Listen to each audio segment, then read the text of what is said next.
Sooner Scoop HD.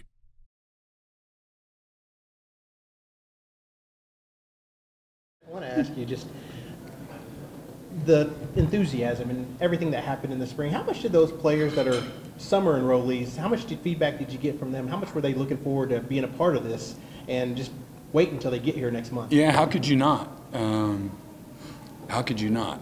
The excitement, the enthusiasm is real.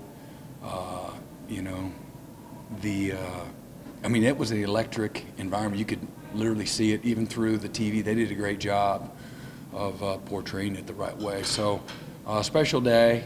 Really, again, I said this before, just sending a message of kind of just turning the page, and as a program, and really, you know, we made a challenge. They probably would have showed up anyway, but I do feel like that the challenge wasn't just to fill the palace that day. It's just to raise the standard of what the expectations from everybody is. And I say that with a thankful spirit that comes from a really good place, but at the same time, going from good to great, everybody has a part in doing that. So, you know, that's part of it. And then not only show up with an appreciation, you know, as opposed to the fan. The fan that's sitting there like this, he's just waiting for something bad to happen, right?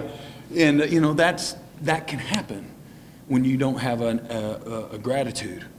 And so for me, just having perspective, get to or got to.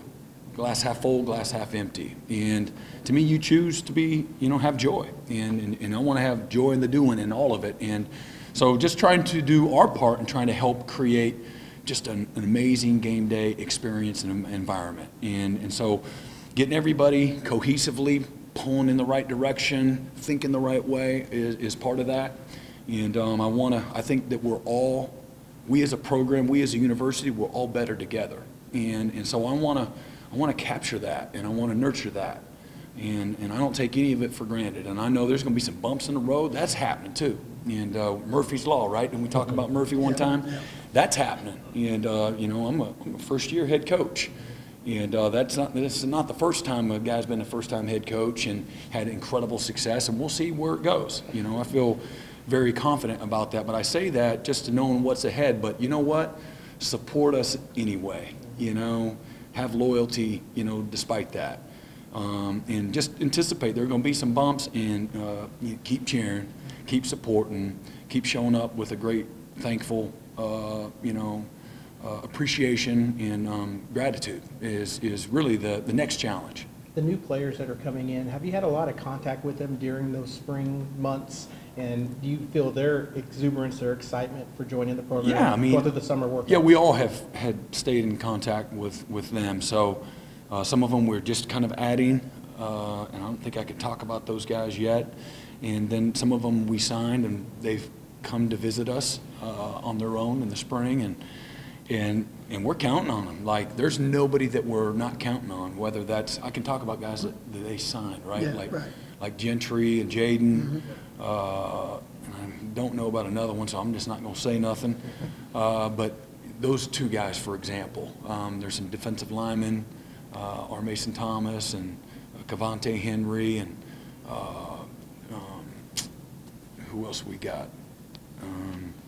So I don't think we got any backers. I'm just trying to go through my quick Rolodex. And Gavin Sawchuk as well, and so a lot to really look forward to. And the excitement's real. It's not any different than any other year. Just when I say that, I'm not talking about the excitement, the enthusiasm, kind of with the changing of the sail, so to speak, but the newness of I'm going to college, my first time, and the anxiousness and the anticipation of that. That's always a really fun time.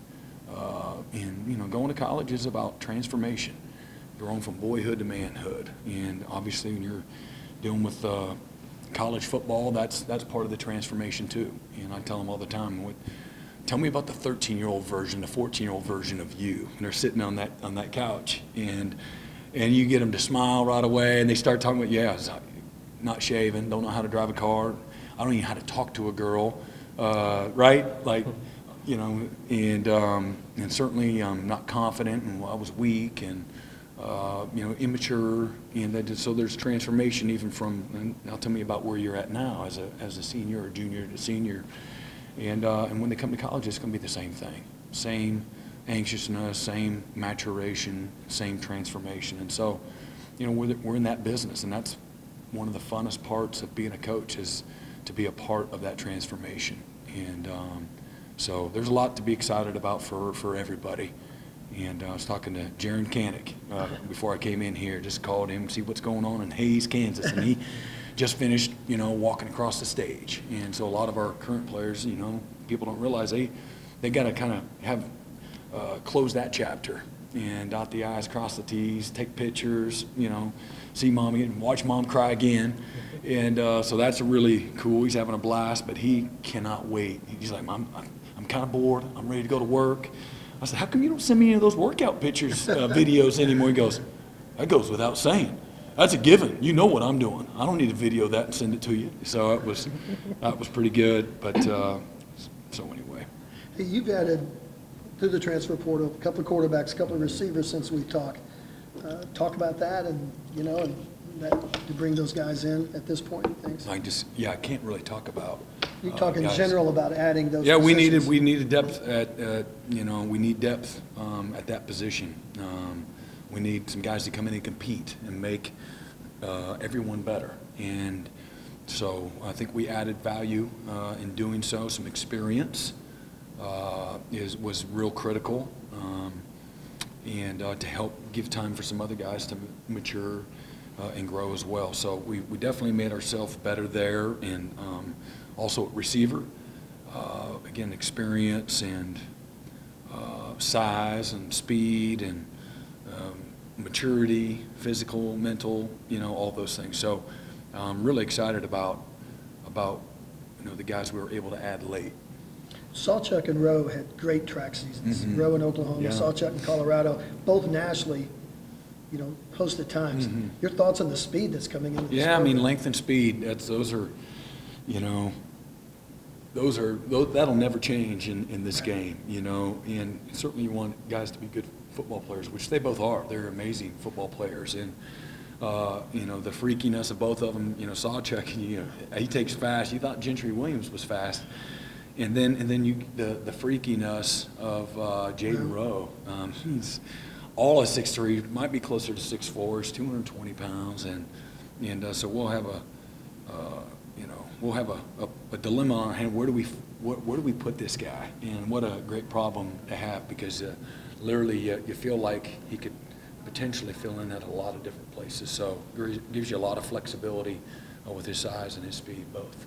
Brent, you mentioned going from good to great a lot. How does Thad Turnipseed fit in that equation? Yeah, he's a critical part. He's got vision. He's 4 and 5 and 6 steps ahead with everything. He anticipates, and he's both programmatically, facility, just structurally, and then he knows how to get it done, both on the coaching side of it and just how a football home, how it all works organically. He knows what that looks like in the weeds. So he's got a great skill set, and one that helps me stay in my lane, and helps me think about the right things and anticipate the right things and make decisions in a timely fashion, but building the program the right way and helping us transition. We're in the middle of that transition, and it's going really, really well. But he knows the things to avoid, the things to look out for, and things that we absolutely have to be successful on the field, off the field, and then just everything from you know, Sooner Caravan thoughts and ideas, and we do a wonderful job. You know, the Sooner Club does an awesome job, but he's been a part of building, you know, a couple of other programs and doing it the right way, and has a very unique background in both construction, administration, and then the coaching side of it as well. So great deal of wisdom and experience that I tap into every day. I know it's still new, the Soul Mission is still new, but, you know, how much does that come up with some of these recruits, I mean, early on in the process? Is it something that you can kind of let them know that, you know, these resources are here for you, you know, before you get here, or is that something that's more, you know, once they get on campus, it's there for them? No, look, you know, we're just an open book. We're very transparent, honest. This is who we are. This is, again, the front porch of our program. It's about transformation. That's what college is about. And that's, again, a holistic approach. And we can facilitate all of your dreams. And, you know, growing from boyhood to manhood is a very real thing. And so, you know, the parents are counting on us. Like, you know, they struggle. Like, yeah, you all parents? Yes, parents, yeah, parent. And there's, no matter where they're going, they can go down the street to college or they go across the country. There's an anxiousness from a parental standpoint to some degree, sometimes more, sometimes less, that, God, you know, where's he going to be? You know, where's she going to be? Who's going to be around the people of influence, things like that. So, you know, for me, I got to make sure they have a very clear vision that I'm going to grab the baton and I'm going to run the race to win. And with intention, with purpose, I'm going to strain, I'm going to have great focus, I'm going to be patient, I'm going to nurture, I'm going to equip and empower, and educate and love on them. And, you know, they got to feel, they have to have this deep peace about that. And so that just all starts with me. But Soul Mission is a vision that we have as a, again, foundational piece of our program that is going to just create additional layers of support and guidance, direction, again, in every part of their life, whether it's mental health or that's wellness, it's, you know, manhood, it's career development, it's you know, service opportunities, just to, you know, to grow again from boyhood to manhood, and to network, and to really, again, prepare them to have a ripple effect for the rest of their lives. And so shame on us if all we're focused on is just winning. And to me, you can win at the highest level. Like, I'm addicted to winning. I love to win. I know how to win, and I'm very competitive. When it's time to go to practice, go to that meeting room, go to the you know, game field. I mean, we're not talking about Soul Mission right there, okay? Like, we're in deep. However, how deep? You want to go waist deep in the mud? Okay, however deep we need to be great at whatever we do. And so expectations are, you know, that everything matters, just to help them deal with the journey and have joy in the doing, and even in the failure, even when you get scarred up, you know, even when, you know, you don't have the kind of success as fast as you want to have it. Like as I was telling somebody on staff earlier today, it's like, all right, so check it out. Some guys show up and you just add water, right? Just add water, and they become this amazing player. Day one, that's Adrian Peterson, right? And then the others show up and it's assembly required, right? Batteries not included. So you got to open a box up, right? And you got to, like, put it and piece it all together. Well, that's the journey. That's more the norm than not. And so we've got to equip them and guide them and nurture them to not be outside in and worry about everybody else's expectations and, you know, people, whether it's other players or coaches or media. I'm not throwing anybody on the bus, but the reality is people can feel this enormous pressure, like, oh, like, I'm not meeting the expectations. I'm a quote-unquote bust. And I can run out of fingers and toes of the players that didn't become a great player, a starter in college until their 4th and 5th years, and they were amazing. One of them, he ends up being, you know, first year he ever started a college game, and he leads the nation in sacks, year 4. And then he becomes the 8th pick in the draft the next year, leads the nation in sacks again. Or a guy that didn't start a game until his 5th year, and he just finished his 8-year NFL career. But he wasn't ready. He wasn't ready until then. And he played, but he played behind an All-American too, and a first rounder. So everybody's journey is different, and, you know, Soul Mission's a huge part of, again, all the layers of support, communication, guidance, mentoring. We're on player development, and that transformation is very real, and everybody plays a part in that in our facility. You know, coaches, support staff, everyone. And so that gets back to the village mentality. And to me, you can win at the highest level, but doing it the right way. That's what it looks like. That's the true measure of success, is the type of people that we develop through the game, and the type of men, husbands, fathers, and we want to win. I want to win all of them, every single game. And nobody loves to win, more than me. But I believe that everything has its time and place. And so whatever it is you're jumping into, man, be passionate about it. Put your heart into it. You'll never be great unless you put your heart into it. And I believe that wholeheartedly. And so, again, when you love what you do, you work for purpose, and I want our guys to learn to love their journey, learn to love the process, learn to love the failure. I needed this. I got to get scarred up.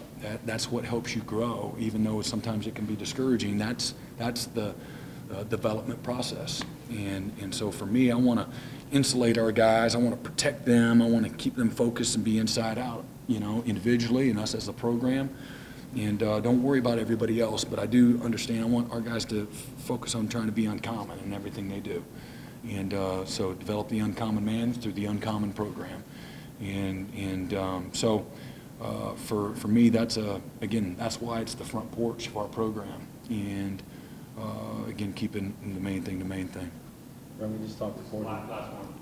You just talked to Porter and said his favorite memory from this tour was Amarillo, specifically the trip back, and you guys had to drive back. Just what do you remember from that, and overall, what have been your thoughts on this whole tour? Yeah, the tour for me it's been twofold. One, ability to connect with people and shake hands, take a minute to take pictures and hear someone's story, and for me, be able to express my gratitude to so many people for their support, be able to articulate the vision of the program, and then again throw seeds of education of the Sooner program, what we're really about, and for them to go out in their communities and their homes and talk about it, and to get everybody on board.